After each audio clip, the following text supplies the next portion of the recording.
bit of comparison, there's around 500,000 elephants and they're listed as endangered.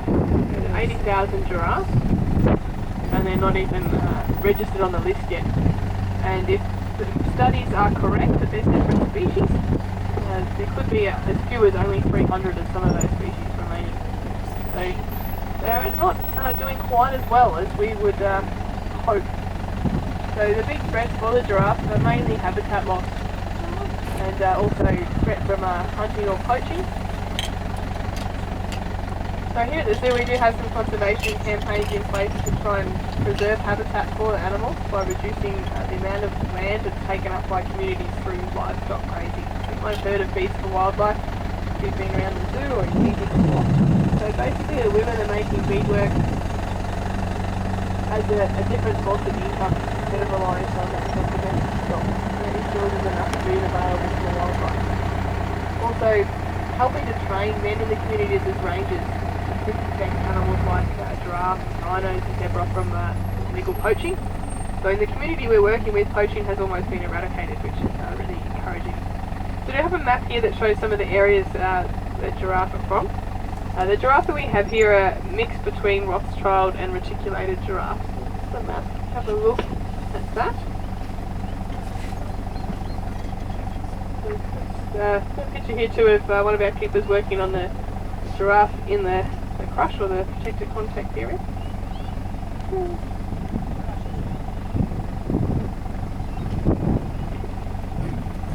So I do have a photo too of the giraffe skeleton, and we've got one of their neck bones here, so I'm going to take that. So they've got 7 bones in their neck, which is the same as us, obviously a lot larger.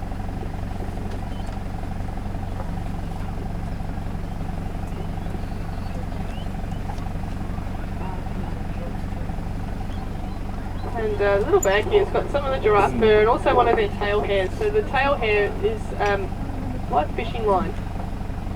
And unfortunately those tail hairs that they're actually hunted for in the wild, believe it or not, they're used to make fly swats, which is pretty devastating for the giraffe population.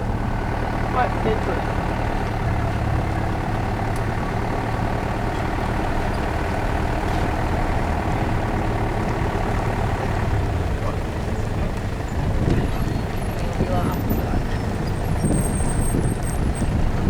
So each giraffe obviously has a different pattern, and depending on the ratio of their breeding, so some of ours are mixed breed here between Rothschild and reticulated. They have slightly different colouring.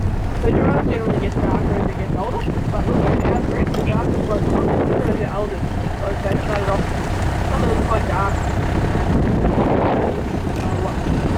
Some of the giraffe will start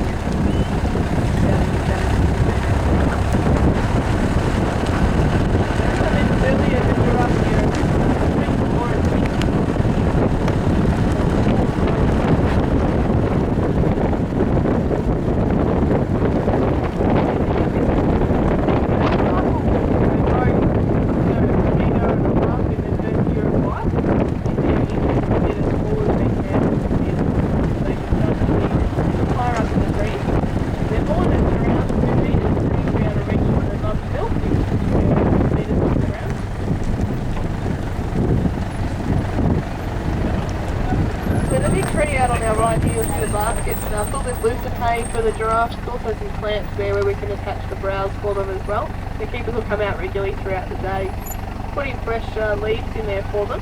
But they also feed from around the enclosure, so they don't just eat acacia. Even eucalypts are found growing in Africa. They were introduced, so they still form a part of the giraffe diet, believe it or not. And they're quite partial to pretty much any vegetation. They eat thistles, boxthorn, grass, and they'll eat most of the Australian native plants as well, which is fairly similar to what we'd be growing there in their natural habitat. So around 30 kilos of vegetation would be consumed by them.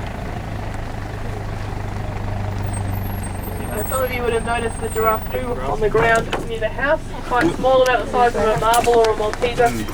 So they don't waste a lot in their droppings for such a large animal. So for those of you that didn't hear, I was explaining that the giraffe is a ruminant. So ruminants have 4 chambers to their stomach. The cows and antelopes form that family, and giraffe in that category as well. So it means they regurgitate their food quite a number of times and helps them to break it down a lot more completely. They can extract a lot more water from their food as well. So for a giraffe out on the savannah, if it's coming down to drink, you can imagine it's quite a vulnerable time for them. They've got to bring their heads very low down to the ground so they can't see around them. Also, heads and their neck becomes a quite convenient biting height for a crocodile or a lion or leopard just hanging around near the water. So they might only drink once or twice a week.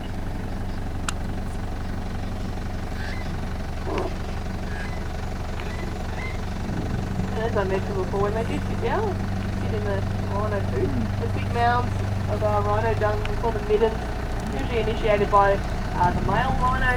They'll start kicking it up into a big pile, but the females will use that area as well, and that marks out their territory. Also a scent marker for the male to be able to find the female when she's in interest, and find out how long ago she moved through the area. A male's rhino's territory can be up to 103 kilometres in size. So for an animal that doesn't have great eyesight, even though they've got great hearing, rhinos are almost silent as they move through the bush, so they do need their sense of smell to be able to track down a mate or a companion. Want to locate any rival males that might be sneaking into the territory.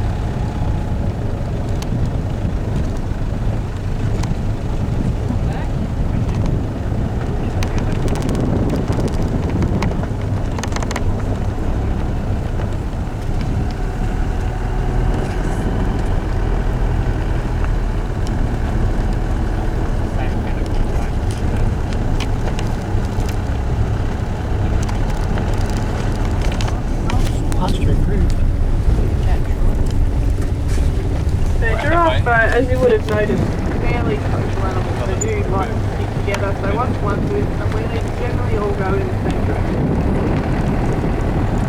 In the wild, those herds can be quite loose and spread out over a couple of kilometres. Giraffes generally like to stay with other giraffes.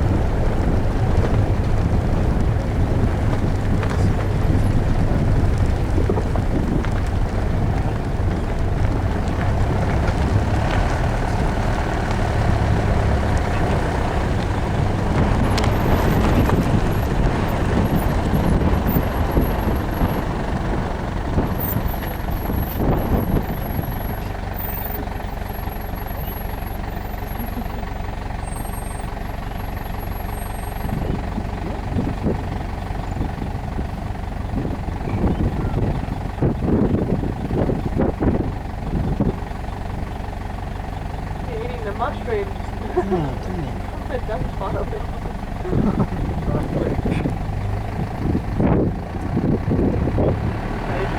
After a fairly curious pretty much anything. But at least they put it in their mouth, and if they don't like it, they can just spit it out. So we sometimes see them chewing on bones from dead birds or like that. So we're not entirely sure why they do it. They might get some minerals, things like that from the bones. Usually chew it and then spit it out. And there's the bark on